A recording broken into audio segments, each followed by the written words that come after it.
जयपुर की अमिता भटनागर बचपन से ही अलग रहना पसंद करती थी। इसी सोच के कारण उन्हें किसी से बात भी करना पसंद नहीं था। जब मैं स्कूल में थी, स्कूल में मेरी फ्रेंड्स बनी, क्योंकि मैंने बहुत सारे स्कूल चेंज किया अकॉर्डिंग टू माय सब्जेक्ट। तो मेरी फ्रेंड्स बनी, पर जितने हमारे सेक्शन में थे उसमें सब लड़कियां ऐसी थी कि एक दूसरे की बुराइयां करती थी कैंटीन टाइम पे।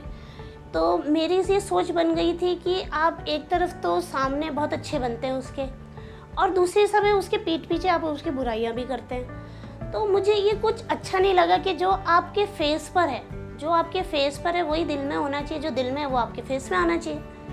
तो मुझे ये सारी चीज़ें अच्छी नहीं लगती थी, तो मैंने उनसे कट ऑफ करना चालू कर दिया, मैं उनसे दूर जाने लग गई। तो इस तरह मेरी फ्रेंड सर्किल नहीं बना। देन मैं कॉलेज में आई। कॉलेज में आने के बाद भी यही हुआ, सेम। आज तक आप विश्वास नहीं करेंगे, ना मेरी कोई स्कूल फ्रेंड है ना मेरी कॉलेज फ्रेंड है।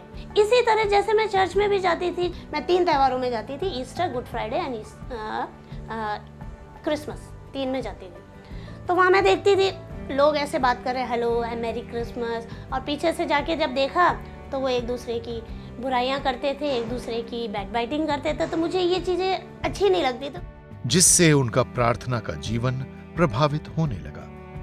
तो मुझे लगा कि सभी जगह सेम है। तो मेरा इस वजह से मेरा थोड़ा सा मन ना, आपको रियली मैं बताऊं, प्रार्थना से, वचन से और चर्च जाने से पीछे हो गया। मैं लोगों से मिलना बंद कर दिया मैंने।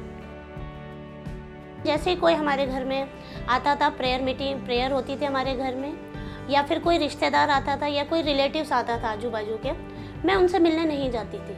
एक तरह से मैंने उनको दुनियादारी से अलग कर लिया था और प्रभु से मैं दूर होती चली गई थी। जैसे ही मैं फाइनल ईयर में आई, कॉलेज के 3rd ईयर में आई, मुझे जो मेरे जीवन साथी हैं अभी, नीरज से मेरी मुलाकात हुई। वो भी प्रेयर मीटिंग के थ्रू, जो 40 डेज़ की प्रेयर मीटिंग होती है, उसके थ्रू वो हमारे घर आए। मैं जिस चर्च से बिलोंग करती थी उसके थ्रू वो पापा से मिलने आए, और 40 डेज़ की मीटिंग में वो कंटिन्यू हमारे घर आते रहे। प्रेयर मीटिंग के दौरान हमारी बातचीत हुई, वचन की शेयरिंग हुई, तो मुझे अच्छा लगने लगा।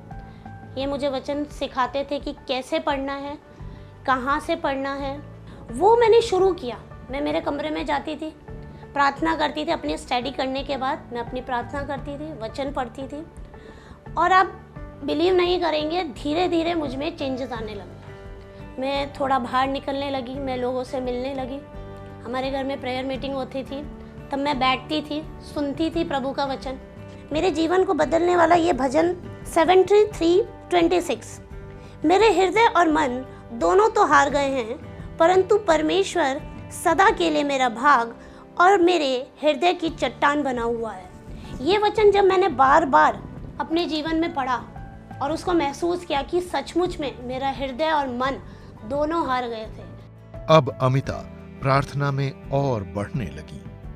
किसी के घर में प्रेयर मीटिंग होती थी तो मैं पापा मम्मी के साथ जाती थी। उनके घर पे भी प्रेयर मीटिंग हुई, तब भी मैं जाती थी। तो मुझे वचन सुनना और पढ़ना अच्छा लगने लगा, और इसी तरह मेरा जीवन प्रभु में बढ़ता गया। और कुछ समय बाद अमिता और पास्टर नीरज की शादी हुई। शादी के बाद प्रभु ने ऐसा कार्य किया कि मैं प्रभु में और बढ़ती रही।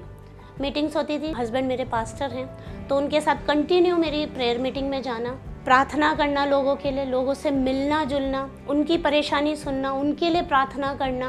और प्रभु ने अद्भुत रीति से जो मैं प्रार्थना करती थी वो सामने वाले के जीवन में होना स्टार्ट हुआ। इससे मेरा विश्वास और मजबूत हुआ कि सचमुच में प्रार्थना विश्वास से करेंगे तो वो सामने वाले के जीवन में ज़रूर होता है। इस तरह मैं बढ़ती गई, वचन पढ़ती गई, और लोगों के साथ मेरा जो इंटरेक्शन था वो बहुत बढ़ने लगा। प्रार्थना और बाइबल पढ़ना ये जीवन को बदलता है। सचमुच में ये दोनों ही काम मेरे जीवन में हुए। प्रार्थना में ही वो ताकत है जो आपको पूर्ण रूप से बदल सकती है, और साथ में वचन की ताकत। मैं सब बातों में प्रभु का धन्यवाद देती हूँ कि प्रभु ने मुझे इस काबिल समझा कि मैं प्रभु का कार्य, प्रभु की रीति के अनुसार और प्रभु के सेवक के साथ पूरा कर सकूं। और मैं धन्यवाद पूरे दिल से प्रभु को देना चाहती हूँ। ये सिर्फ आदर और महिमा सिर्फ आप यीशु मसीह को देती हूँ।